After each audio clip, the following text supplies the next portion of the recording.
திருச்சி மாவட்டம் முசிறி அருகே சமயபுரம் மாரியம்மன் கோயிலுக்கு பெண் பக்தர்கள் சென்ற வேன் கவிழ்ந்து விபத்துக்குள்ளானதில் பக்தர்கள் உட்பட 15 பேர் காயமடைந்து மருத்துவமனையில் அனுமதிக்கப்பட்டுள்ளனர்.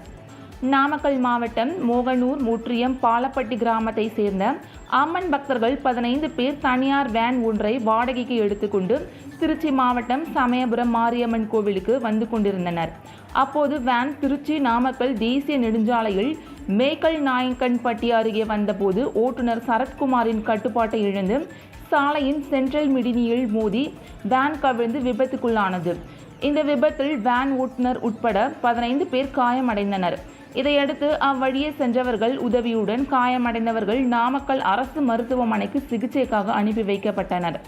வேன் சாலையில் கவிழ்ந்ததால் போக்குவரத்து பாதித்தது. தகவல் அறிந்து சம்பவ இடத்திற்கு வந்த காட்டுப்புத்தூர் போலீசார் போக்குவரத்தை சரி செய்து விபத்து குறித்து வழக்கு பதிவு செய்து விசாரணை மேற்கொண்டு வருகின்றனர்.